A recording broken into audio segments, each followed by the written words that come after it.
오늘 본문인 시편 118편은 1절과 마지막 절이 반복되는 이 머리와 꼬리가 같은 내용이 담겨 있는 이 수미 쌍관법이 적용된 아주 아름다운 시로서 시편 150편 중에 이 표제어가 없는 34편의 시 중에 하나입니다. 표제어가 없으니 저자와 저작 동기를 알 수는 없으나 학자들은 다윗이 사울의 추격에서 벗어나 평안을 누리며 지었다 하는 견해와 혹은 다윗이 모든 고난을 이기고 마침내 왕이 되었을 때 지었을 것으로 추정하는 주장이 있습니다. 어떤 학자들의 견해와 주장을 따르더라도 저자가 다윗일 것이라는 데에는 대부분의 학자들이 동의를 합니다. 내용적인 면에서 시편 118편은 하나님이 내 편이심을 확신시켜 주면서 동시에 하나님이 내 편이시기 때문에 우리가 알아야 할 것들과 해야 할 것들이 있다 하는 것을 알려주십니다. 하나님이 내 편이심으로 so what? 그래서 어쨌다는 건가? 그게 오늘 이 시편 118편의 메시지입니다. 첫째로 하나님께서 내 편이시기에 우리가 어떻게 뭐하며 살아야 할지를 1절부터 강력하게 도전하십니다. 선택적으로 감사하지 말고 무조건 감사하라는 것입니다. 그러면 우리는 질문하게 되죠. 아니, 이게 말이 되는 소리인가? 사업이 안 되는데 수입이 10분의 1로 줄었는데 어떻게 감사하지? 아니, 가정불화가 이어지는데 어떻게 감사하지? 아니, 먹고 사는 문제가 해결이 안 되는데 어떻게 감사하지? 짜증과 불평과 분노가 앞서는데 무슨 감사 타령이지? 그렇게 우리는 필수로 감사하라 하시는 하나님 앞에 자꾸 선택하려고 달려듭니다. 이게 참 잘 안 됩니다. 그러나 하나님의 섭리와 뜻을 믿는다면 그렇게 범사에 감사하라 하는 가르침을 하나님이 우리 편이시기 때문에 분노하지 말고 원망하지 말고 짜증내지 말고 의심하거나 두려워하지 말고 염려하지 말고 불면의 밤을 지새우지 말고 하나님이 우리 편이시니까 믿고 감사해봐라. 선택해서 감사하려고 하지 말고 상황을 따라 여건 보고 감사하려고 하지 말고 감사부터 해봐라. 그렇게 성경이 우리에게 도전하십니다. 마귀는 말이죠. 언제나 우리에게 끝이야 하고 속삭입니다. 하지만 하나님은 언제나 우리에게 다시 하고 말씀하십니다. 폐잔병 인생, 낙오자 인생이 다시 시작할 수 있는 비결이 감사라고 성경은 알려줍니다. 무슨 말이냐? 추락하는 내 인생에 날개를 달아주는 것이 감사라면 추락을 가속화시키는 것이 원망이요 불평이며 분노입니다. 감사하라 이렇게 한글로 번역된 히브리어 단어는 호두입니다. 호두. 감사하라, 찬양하라, 인정하라 하는 뜻의 2인칭 복수 명령형이에요. 기독교 공동체인 교회를 향해서 2인칭 너 그리고 복수 너희들 이 말이죠. 너희들은 감사해도 되고 안 해도 된다가 아니라 2인칭 복수 너희들은 반드시 감사해야만 한다라고 강하게 명령을 하십니다. 그러면서 한글 성경에는 번역이 안 돼 있지만 히브리어 원문을 보면 이유를 나타내는 접속사, 이 키라는 히브리어 접속사가 1절에만 2번, 그리고 2절에 한 번, 3절에 한 번, 4절에 한 번 이렇게 1절부터 4절까지 이유를 나타내는 접속사 키가 5번이나 반복됩니다. 무슨 말이냐 하면 감사할 이유가 차고도 넘친다는 뜻입니다. 감사를 잊고 사는 자들은 참 불행하죠. 감사할 줄 모르는 자들과 함께 있는 것도 우리의 삶을 참 비참하게 만듭니다. 감사할 줄 모르는 배우자, 감사할 줄 모르는 자녀, 감사할 줄 모르는 친구, 감사할 줄 모르는 성도가 우리 주변에 있으면 우리는 참 힘들어집니다. 그런데 그런 사람들이 우리 주변에 너무나 많아요. 항상 선택해서 감사하려고 하고 상황을 봐서 감사하려고 하니까 추락하는 데는 날개조차 없게 되는 것입니다. 감사를 해야 추락하는 데 날개가 생겨서 다시 오를 수 있는데 자꾸 상황 봐가면서 선택해가면서 감사하려고 하니까 추락할 때까지 날개가 없는 것이죠. 그래서 오늘 성경 말씀 그대로 적용해보면 2명 이상 복수, 나 말고 2명 이상만 모여 있으면 우리는 성도들이 모이면 오늘 히브리어 단어 감사하라가 호두라 그랬죠. 호두를 외쳐야 돼요. 호두라고 팍 외쳐야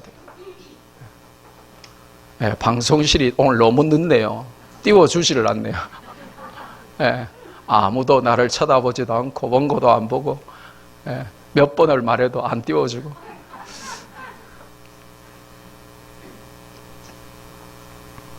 두 명 이상 모이면 어떻게 하라고요? 호두! 무슨 뜻이라고요? 감사하다, 찬양하다, 인정하다 하는 단어의 2인칭 복수 명령형입니다. 너희들은 원망하지 말고 불평하지 말고 분노하지 말고 감사함으로 추락하는 네 인생의 날개를 달아 이 뜻입니다. 그러니까 집에서 엄마가 짜증내면 뭐라고 외쳐야 될까요? 호두! 성도들이 모여가지고 자꾸 딴소리하고 막 헛소리하고 막 그러면 뭐라고 외쳐야 될까요? 호두! 집에 그릇에 호두 몇 알 담아가지고 식탁에 딱 올려놓으세요. 원망하고 불평하고 짜증내는 여러분의 가족들이 식탁에 앉을 때마다 호두를 보면서 감사하라 그랬지, 찬송하라 그랬지, 하나님의 살아계심을 인정하라 그랬지, 그거 좀 알 수 있도록 그렇게 호두를 좀 그릇에 담아 놓으면 좋겠어요. 우리는 너무나 선택적인 감사에 길들여져 있어요. 내 자녀가 공부 잘하면 감사한 것하고, 합격하면 감사한 것하고, 결혼하면 감사한 것하고, 출산하면 감사한 것하고, 승진하면 감사한 것하고, 사업이 잘 되면 감사한 것하고, 물론 그래도 안 하는 사람이 훨씬 더 많아요. 그럼에도 불구하고 믿음 좋다고 하는 자들도 늘 선택적인 감사에 길들여져 있습니다. 10개 중에 9가지의 감사 제목이 있어도 하나의 불평거리를 찾아내는데 명수들이 바로 우리들입니다. 그런데 우리가 살려면, 회복되려면, 살아나려고 하면 9개의 불평거리가 있어도 하나의 감사거리를 찾아야 해요. 그렇지 못하면 자꾸 떨어져 나가요. 내 남편, 내 아내의 감사거리가 보이지 않는 거예요. 9개의 불평거리만 보이는 거예요. 그래도 하나의 감사거리를 찾아야 죽을 때까지 같이 살지, 감사거리를 찾지 못하면 당장 몇 번이고 도장 찍고 싶은 거죠. 내가 속한 공동체, 내가 속한 직장, 내가 속한 학교, 내가 속해 있는 어떤 조직과 단체에서도 감사거리를 찾지 못하면 늘 불평하고 원망하게 되는 것이죠. 하나님이 내 편임을 아는 자에게 성경은 첫 번째로 호두라고 외치면서 감사가 It's not a choice, but I must. 선택이 아니라 필수다. 그래야 추락하는 우리 인생의 날개를 달아준다라고 말씀하십니다. 두 번째로 시편 118편을 관통하는 핵심 메시지는 하나님이 내 편이시기 때문에 그분의 인자하심이 영원하다 하는 것을 알아라는 것입니다. 할렐루야. 하나님이 내 편이라 하시는 말씀은 나를 향한 그분의 인자하심이 영원하다. His unfailing love endures forever. 그분의 unfailing love, 그분의 헤셋, 그분의 인자하심이 영원하다. 유통기한이 없다. 그렇게 말씀하십니다.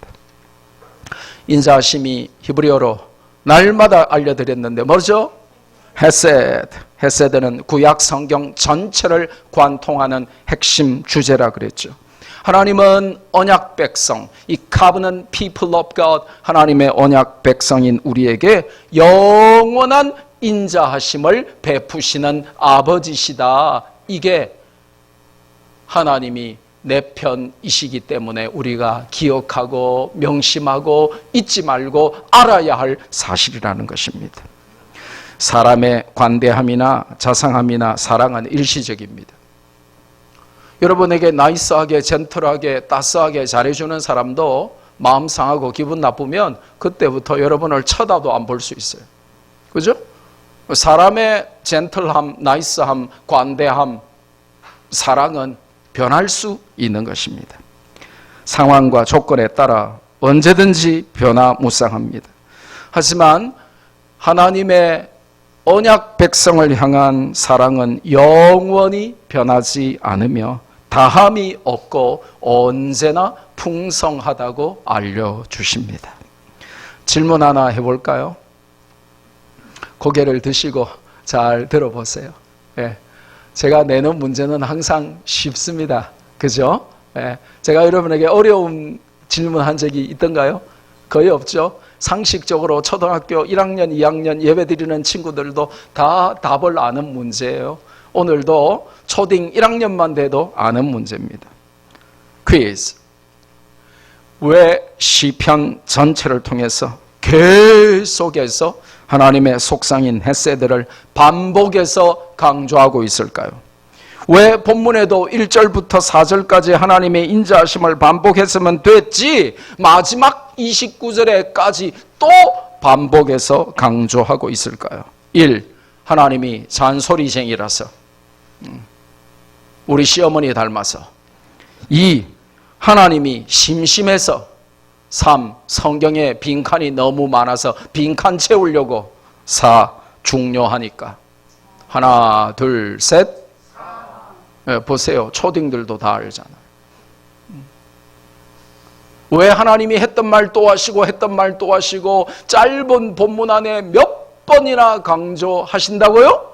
중요하기 때문에요. 이스라엘 백성들은 집단으로 타락했었습니다. 그 결과 하나님의 속성을 잊고 우상 숭배에 빠졌죠. 그때마다 하나님은 징계하시고 심판하셨으나 그 언약 백성들을 향한 헤세드를 거두지 않으셨습니다. 그런데 잠깐 심판받고 잠깐 징계받는 회초리 맞는 입장에서는 하나님의 인자하심을 의심할 수 있는 것입니다. 그래서 성경은 언약 백성들에게 하나님의 그 unfailing love, 하나님의 헤세드는 변함도 다함도 없는 영원한 것임을 계속 강조하고 있는 것입니다. 지금 우리에게도 하나님의 인자하심은 변함없이 영원한 줄로 믿으시기를 바랍니다. 그런데 그것이 의심되고 우리 믿음이 흔들릴 때가 많이 생깁니다.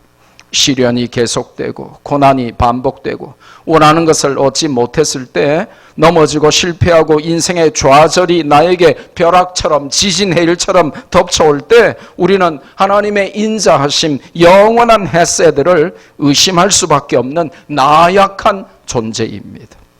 그래서 하나님은 성경을 통해 우리가 어떤 상황에서도 하나님의 인자하심을 의심하거나 불신하지 않도록 거듭 반복해서 말씀하시는 것입니다.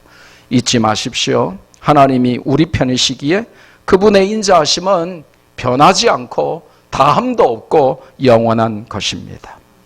세 번째로 시편 118편을 관통하는 핵심 메시지는 하나님이 내 편이시기 때문에 우리는 하나님의 기도 응답에 대한 확신이 있습니다. 할렐루야. 인생에는 시련과 고통의 순간이 있고 그때에 부르짖는 택한 백성들의 기도에 응답하시는 하나님이 계심을 잊지 마십시오. 여러분의 인생의 장밋빛 탄탄대로만 펼쳐지지 않았죠. 지금까지 여러분 10대, 20대, 30대, 40대, 50대 여러분 인생을 살아오시는데 항상 잘 풀리고 모든 것이 내 원하는 대로 다 되고 늘 승리하고 성공하고 늘 내가 원하는 대로 술술 휴지 이름처럼 잘 풀리기만 하지는 않으셨죠. 그 고난과 눈물과 회환의 때에 우리가 하나님 앞에 기도하면 그 부르짖는 택한 백성들의 기도에 응답하시는 하나님이 계신다. 왜냐? 하나님이 내 편이시기 때문에 그렇다 하는 것입니다.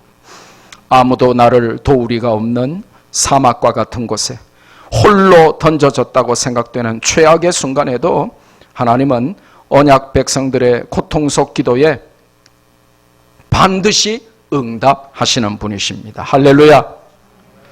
세계적인 명화를 몇 편 감상해 봅시다.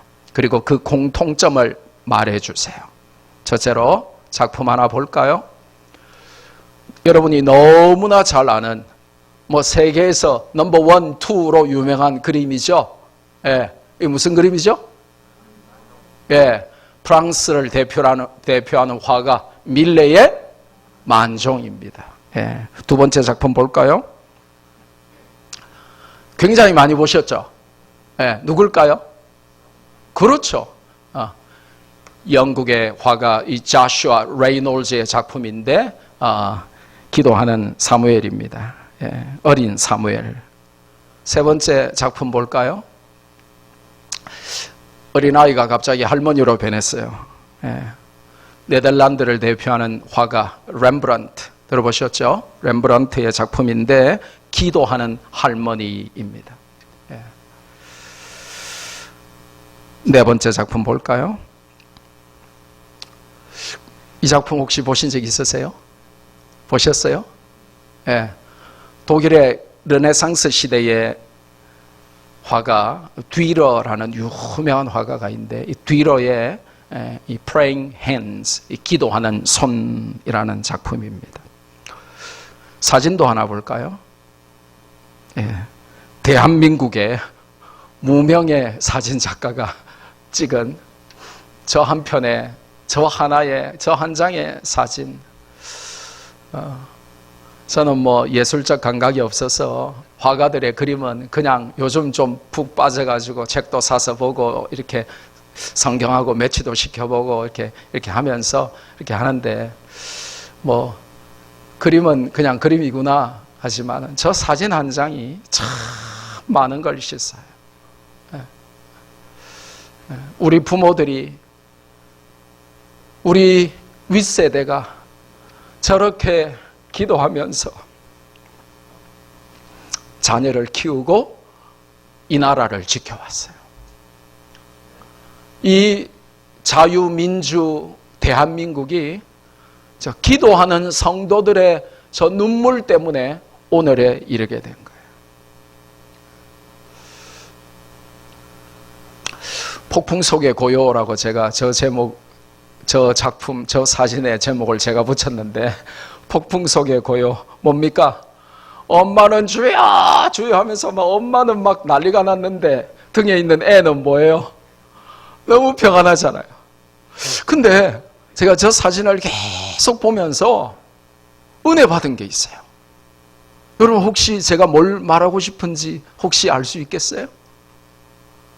저 사진에 보니까 애가 자고 있어요. 뭐 하고 있는 것 같아요? 엄마 따라 기도하고 있는 것 같지 않아요? 예, 안 보이면 할 수 없고. 예, 이 아이가 말이죠. 예? 등에 있는 아이가 지금 잘 자면은 어떻게 하고 있어야 돼요? 귀대고 있어야 되겠죠. 근데 아이가 말이죠. 엄마가 엎드려서 기도하니까 아도 막 깨가지고 엄마 따라 주여 이러면서 할렐루야 이러면서 아기도 기도하는 것 같잖아요. 예. 자, 그러면 우리가 밀레의 만종을 봤고요. 자슈아 레이놀즈의 어린 사무엘도 봤고요. 렘브란트의 기도하는 할머니도 봤고요. 뒤러의 기도하는 손도 봤고요. 아기 없고 기도하는 엄마도 봤어요. 공통점이 뭐였죠? 기도였습니다. 기도. 우리는 종종 기도 대신에 잔머리를 택하고, 기도 대신에 인간적인 감정을 택하고, 기도 대신에 내 육감과 내 직감과 기도 대신에 내 자존심을 택해서 대패하고 폭망할 때가 너무나 많아요. 여러분이 힘들고 어려울수록 여러분이 선택할 수 있는 폭은 좁아집니다. 하나밖에 없습니다. 기도할 수밖에 없는 구석으로 나를 몰아가시는 하나님의 보이지 않는 손. 그래서 자유민주주의 성경에서 기반한 이 성경적인 정치와 성경적인 경제와 성경적인 이 월드뷰, 세계관을 가지고 있는 사람들은 한결같이 인간의 모든 교만함을 다 내려놓고 이 invisible hands of God, 하나님의 보이지 않는 손을 인정해야 돼요. 우리가 고통 중에 던져질 때, 너무 힘들고 괴롭고 답이 없는 상황에 던져질 때 답은 하나밖에 없어요. 뭐 하라는 거죠? 기도하라는 하나님의 사인인 것입니다. 그래서 오늘 시편 18편이 하나님께서 내 편이시기 때문에 우리는 하나님의 응답을 간구하며 기도해서 끝장 응답을 받아야 된다는 것입니다. 할렐루야. 네 번째로, 하나님이 내 편이시기에 우리는 사람보다 하나님을 더 의지해야 된다라고 말씀하십니다. 이거를 굉장히 길게 6절, 7절, 8절, 9절 이렇게 4절까지 할애해서 강조하세요. 왜 그래요? 우리가 너무나 휴머니스트고 너무나 사람 중심으로 살고 안 보이는 하나님보다 보이는 사람 중심으로 살아가기 때문에 사람보다 하나님을 의지해야 되는데 하나님보다 사람 의지하고 자꾸 살고 사람 때문에 실망하고 사람 때문에 낙심하고 사람 때문에 괴로워하고 사람 때문에 힘들어하고 그렇게 하니까 사람보다 하나님을 의지해라. 왜냐? 네 편은 하나님밖에 없다라고 알려주시는 것입니다. 때때로 여러분 인생을 살아보세요. 우리 영대들 10대가 돼보세요. 10대들 20대가 돼보세요. 20대들 30대가 돼보세요. 좋을 것 같죠? 30대 잘난 것 같죠? 40대가 돼보세요. 아직도 좋은 것 같죠? 천지를 모릅니다. 50대가 돼보세요. 60대가 되면 또 아이고 가소로운 50대 이럴 수도 있어요. 근데 여러분이 인생을 조금씩 살아갈 때에 이상하게 하나님이 내 편 안 갖고 남편 같아 보일 때가 있어요. 여러분 남편처럼 말이죠. 왜 하나님이 내 편이 아니고 남편 들어주실까? 왜 내 편은 안 들어주시지? 하고 의심되고 마음이 흔들릴 때가 인생 가운데 여러 번 있습니다. 왜 내 기도에 응답하지 않으시며 왜 하나님은 내 부르짖음을 외면하시는지 의심이 들 때가 많아요. 하나님이 내 아버지고 내가 하나님의 자녀라고 하나님의 언약 백성이라고 하셨는데 왜 내 편이 아닌 것 같이 느껴지지? 이럴 때가 있어요.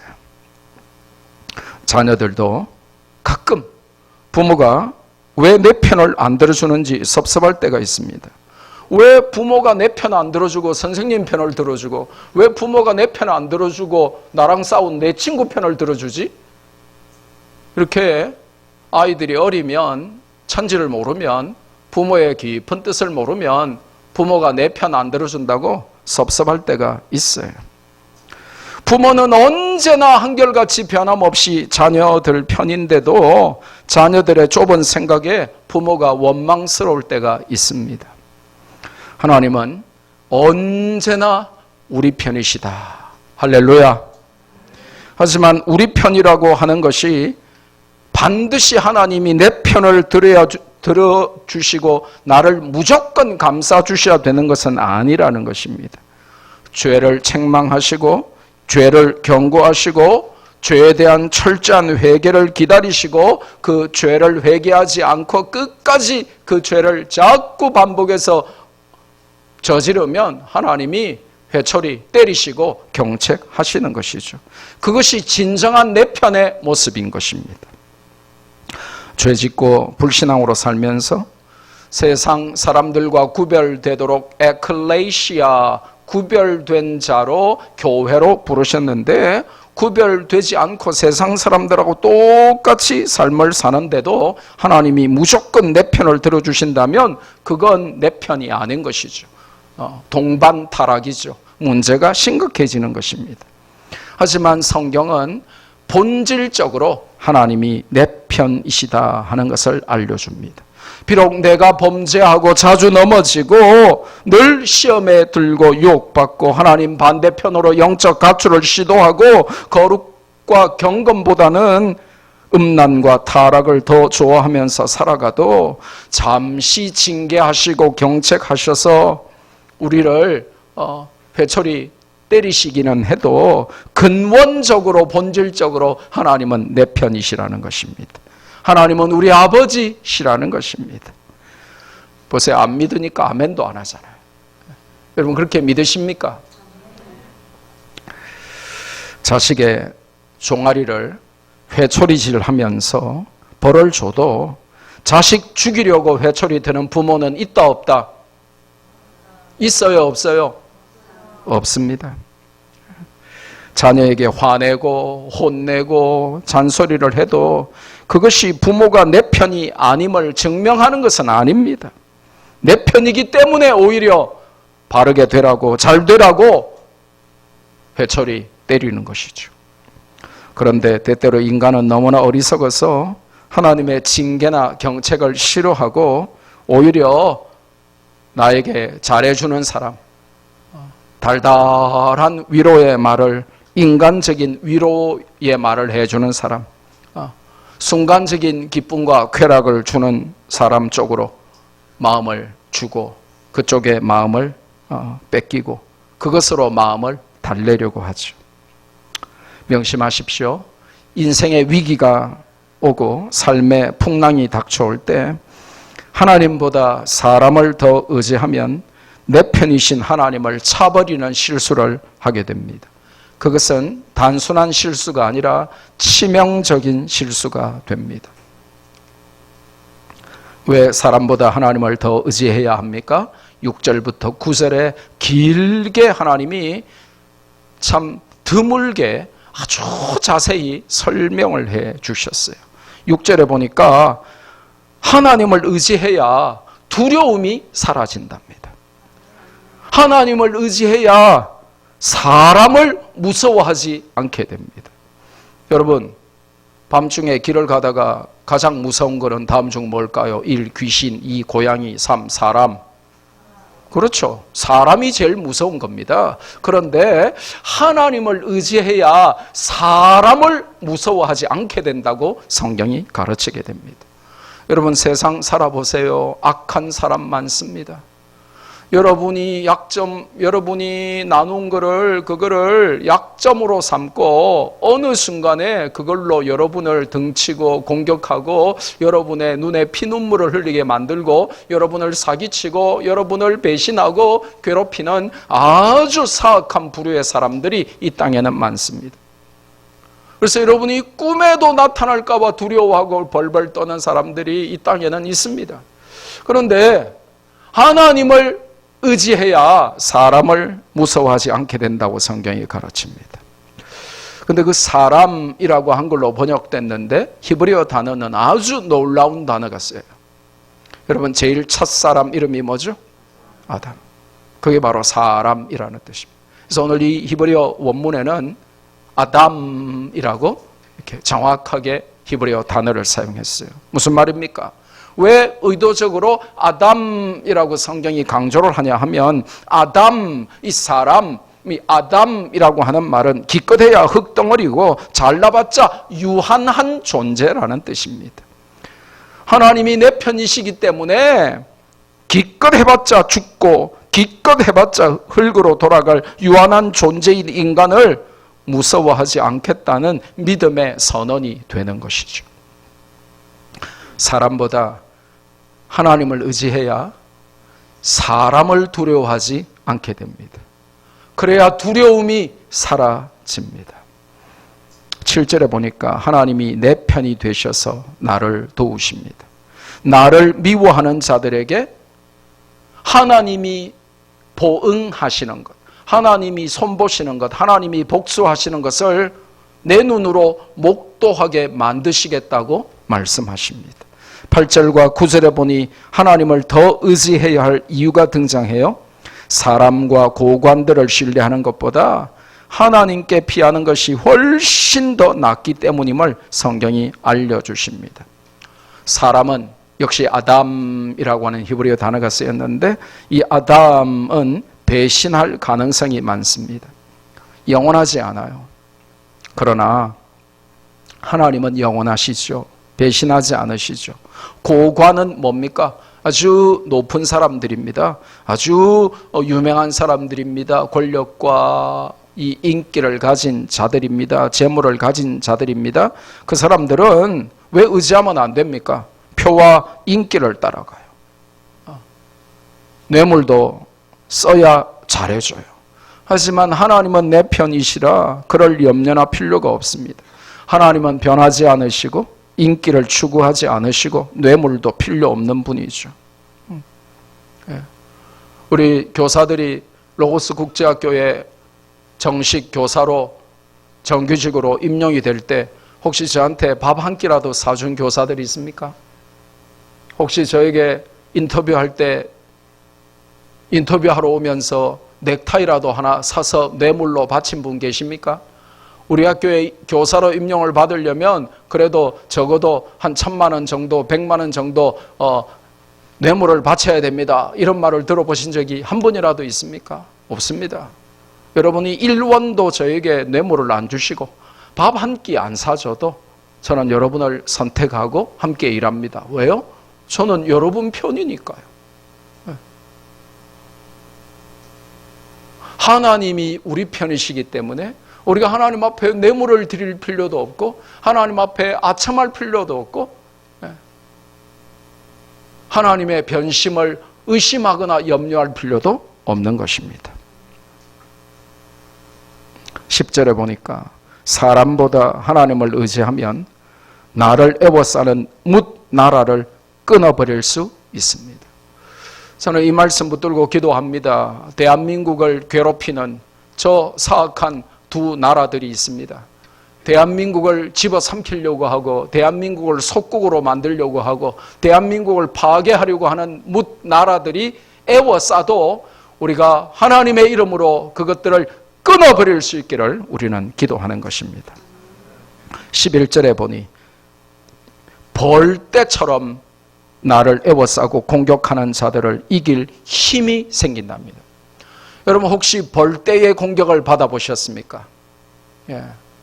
말벌의 공격을 받아보셨어요? 예.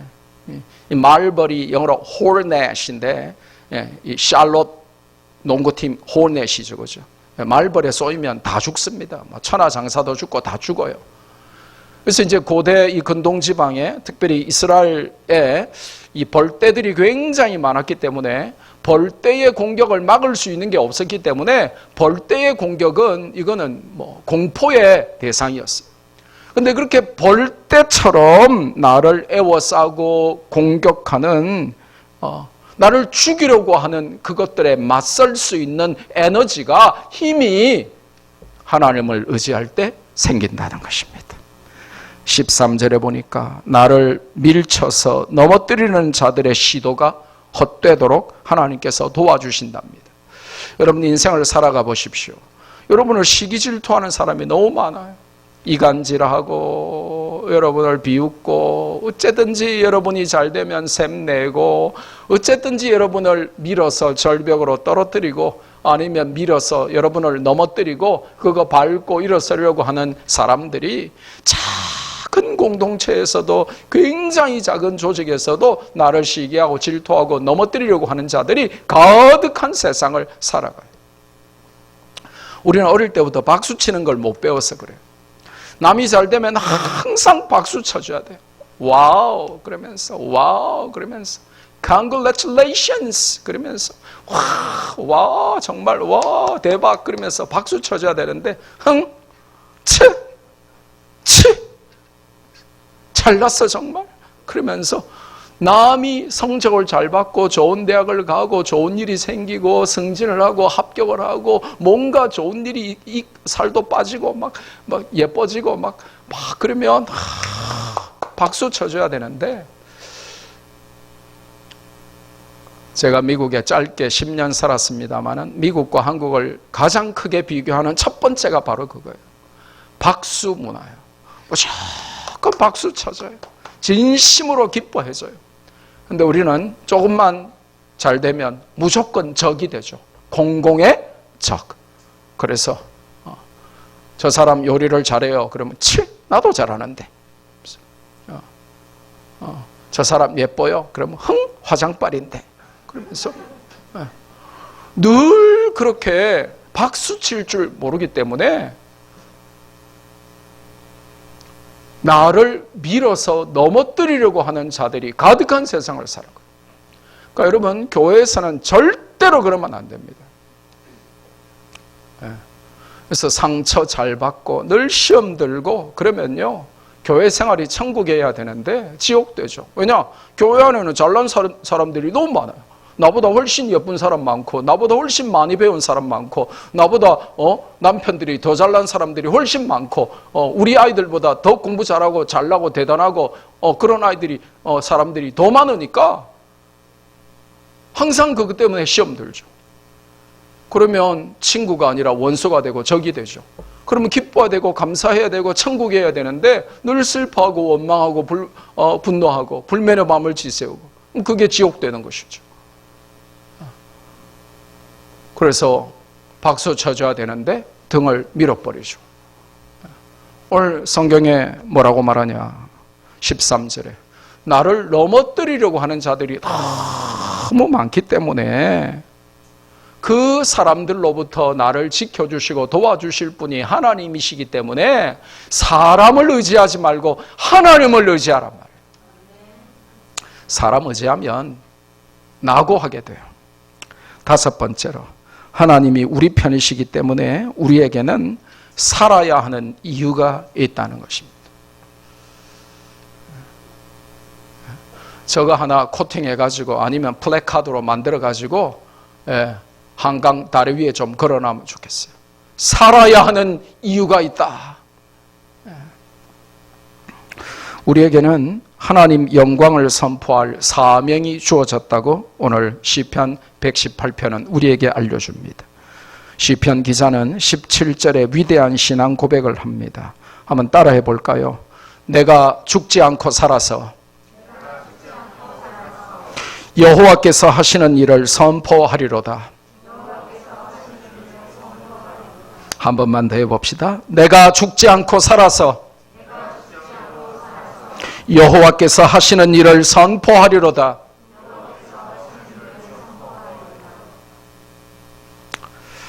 가끔 죽고 싶다거나 살기 싫어지는 상황도 인생에는 등장을 합니다. 살아야 되겠냐, 콱 죽어버려야 되겠냐, 이런 절체절명의 위기가 우리 인생에 와요. 지난 주간에 부산에서 일가족 3명이 아시죠? 경제가 너무 힘들어요, 먹고 사는 게 너무 힘들어요 하고 부산에서, 우리 동네 이 부산 땅에서 일가족 3명이 자살했습니다. 살아야 되는 이유를 모르면, 조금만 어려움이 오면 하나님이 주신 생명을 자기가 취해버려요. 셰익스피어의 햄릿에 나오는 유명한 대사 혹시 아십니까? 사느냐 죽느냐 그것이 문제로다. To be or not to be, that is the question. 사느냐 죽느냐 그게 문제인데 대부분의 사람들은 문제만 알지 살아야 하는 이유를 모른다고 성경이 알려주십니다. 사느냐 죽느냐로 고민될 때 반드시 이 말씀을 기억해야 돼요. 혹시 여러분 가운데도 경제적으로 지금 너무 힘드신 분 계십니까? 아니면 가족이나 친척 중에 코로나 확진자, 사망자가 계십니까? 혹은 인간관계 속에서 파국으로 치닫고 죽고 싶을 만큼 힘들고 어려운 상황에 봉착하신 분들이 계십니까? 하나님은 우리 편이시고 우리는 하나님 영광을 선포할 사명이 있기 때문에 반드시 살아야 하는 이유가 있음을 믿음으로 인정하고 고백하셔야만 합니다. 사실 다윗이 술술 모든 게 잘 풀려가지고 지금 이 말을 하는 게 아닙니다. 다윗에게는 여러 번 죽음의 고비가 있었던 것을 성경을 통하여 우리가 잘 알죠.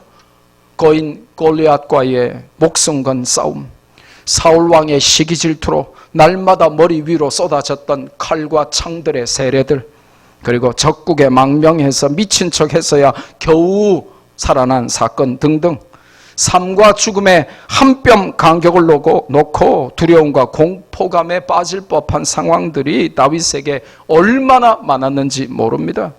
그런데 다윗은 그런 최악의 상황에서도 자신이 살아서 하나님께서 행하신 일들을 선포해야 하는 사명이 있음을 믿었습니다. 그리고 그 살아야 하는 이유들을 날마다 선포하며 되새기며 살았습니다. 남들에게 알리며 광고하며 살았던 것이죠. 우리도 그래야 합니다. 여러분이 왜 살아야 하는지 적어서 코팅까지 해서 붙여놓고 책갈피로 만들어서 가지고 다니고 남들에게 보여주고 설명해주고 여러분이 살아야 하는 사명과 비전을 나누면서 살아야 합니다. 그래야 다윗 같은 삶을 살고 훗날에 그게 간증거리가 되는 것이죠.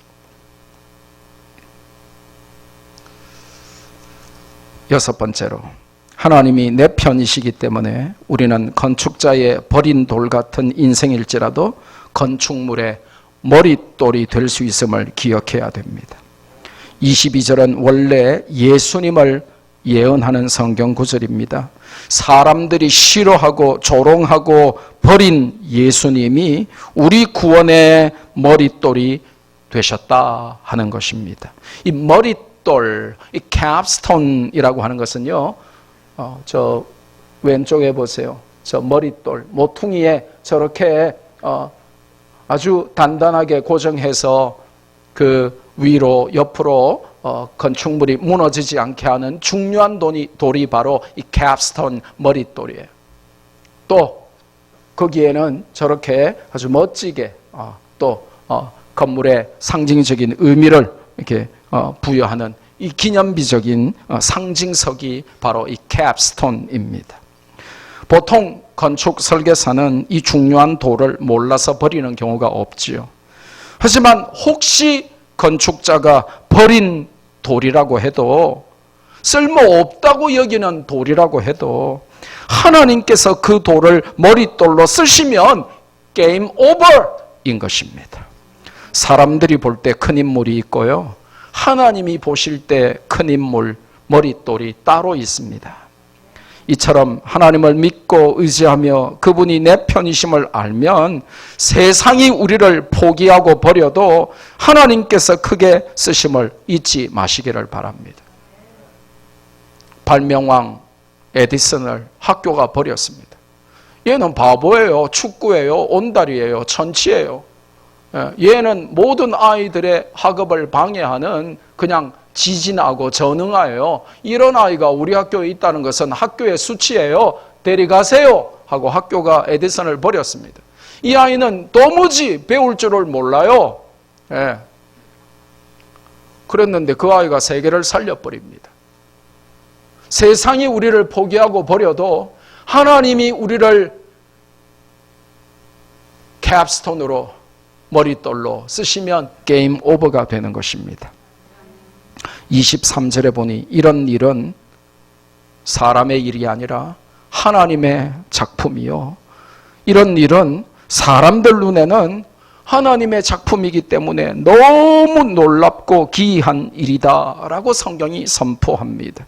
The Lord has done this and it is marvelous in our eyes.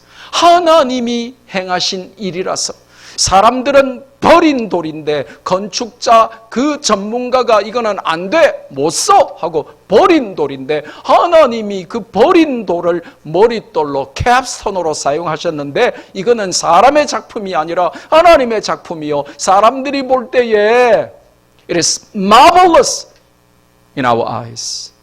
우리 눈으로 보기에는 너무나 놀랍고 기적 같은 일이다라고 말씀하십니다. 하나님이 내 편이심을 믿는 자는 그분의 영광을 위하여 크게 쓰임받는 것입니다. 마지막으로 하나님이 내 편이심을 아는 자들은 하나님께서 영광 받으실 날을 미리 정해놓으셨음을 믿고 즐겁고 기쁘게 살아야 됩니다. 제가 늘 말씀드리죠. 여러분이 아무리 우울하고 블루 모드고 여러분이 아무리 원래 기질이 좀 이렇게 조용하고 얌전하고 해도 교회 오시면 약간 오버하셔서 기뻐하시고 즐거워하시고 얼굴에 좀 행복하고 편안하고 기쁘고 즐거운 표정을 하셔야만 됩니다. 교회 와서 여러분의 숨막히는 차가움을 드러내지 마세요. 교회 와서 쌀쌀하게 교회를 냉동 창고로 만들지 마세요. 여러분의 눈길을 성도들에게 5초 이상 10초 이상 머물러야 하는데 0.1초 만에 성도들의 얼굴을 눈길을 외면해서는 안 돼요. 여러분 얼굴에 성도답게 기쁨과 즐거움이 가득해야 되는 것입니다. 왜냐? 하나님이 한 날을 정해 놓으시고 God has made the day in which you should rejoice and be glad. 하나님이 우리가 즐거워하고 기뻐할 한 날, 그날에 우리를 크게 쓰시고 영광 받으실 한 날을 정해놓으셨기 때문에 그날이 언제인지는 모르지만 내 인생에 하나님이 크게 역사하시고 영광 받으실 그날을 기다리며 기뻐하며 즐거워하며 준비하며 공부하며 그렇게 기다리며 성도답게 기쁨을 빼앗기지 말고 살아가라는 것입니다. 세상에 말이죠, 슬퍼도 웃는 부류는 두 가지 종류밖에 없어요. 첫째 바보거나 둘째 믿음 좋은 성도거나. 여러분은 바보입니까? 성도입니까?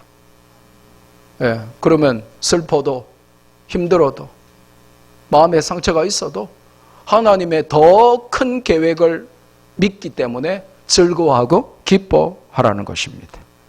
하나님께서 세상적인 굉장히 쉬운 말로 하면 내 인생에 쨍 하고 해 뜰 날을 예비하셨다는 것입니다.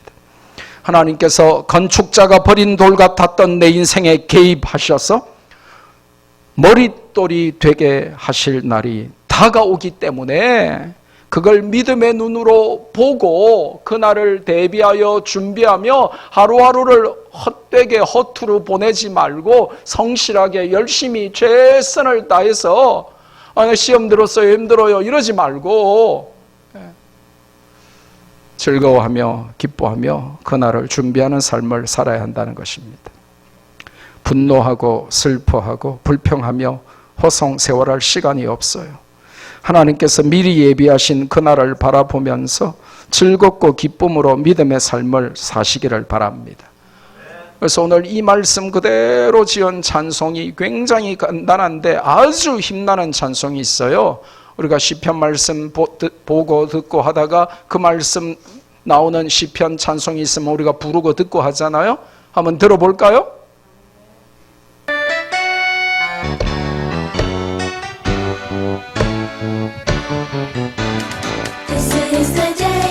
This is the day that the Lord has made, that the Lord has made. I will rejoice and be glad in it, and be glad in it. For this is the day that the Lord has made. I will rejoice and be glad in it. This is the day, this is the day that the Lord has made. 다 같이 해볼까요? This is the day. This is the day that the Lord has made, that the Lord has made. I will rejoice I will rejoice and be glad in it. And be glad in it, for This is the day that the Lord has made. I will rejoice and be glad in it. This is the day, this is the day that the Lord has made. This is the day, this is the day that the Lord has made. That the Lord has made. I will rejoice, I will rejoice and be glad in it. And be glad in it, for this is the day that the Lord has made. I will rejoice and be glad in it. This is the day, This is the day that the Lord has made. 한글로 이 날은 주의 지으신 주의 날일세. 기뻐하고 기뻐하며 즐거워하세. 즐거워하세. 이 날은 주의 날일세. 기뻐하며 즐거워하세. 이 날은 주의 날일세. 다 같이 해볼까요? 이 날은 나의 모든 죄 사함받은 날. 기뻐하고 기뻐하며 즐거워하세. 즐거워하세. 이 날은 주의 날이세. 기뻐하며 즐거워하세. 이 날은 주의 날이세. 이 날은 우리 주님이 부활하신 날. 기뻐하고 기뻐하며 즐거워하세. 즐거워하세. 이 날은 주의 날이세. 기뻐하며 즐거워하세. 이 날은 주의 날이세. 이 날은 성령님께서 임하시던 날. 기뻐하고 기뻐하며 즐거워하세. 즐거워하세. 이 날은 주의 날이세. 기뻐하며 즐거워하세. 이 날은 주의 날이세. 아멘. 말씀했습니다. 시편 118편. 하나님이 내 편이시기 때문에 우리가 알아야 하고 해야 할 중요한 매뉴얼을 우리에게 주셨습니다. 이 말씀 붙들고 묵상하고 적용하며 실천하며 하나님이 우리에게 주신 기쁨을 빼앗기지 말고 영광 받으실 그날, 우리를 크게 사용하실 그날을 바라보면서 믿음으로 달려가는 저와 여러분 되시기를 주님의 이름으로 축복합니다. 받은 말씀 붙들고 우리 다 함께 한번 기도하시죠.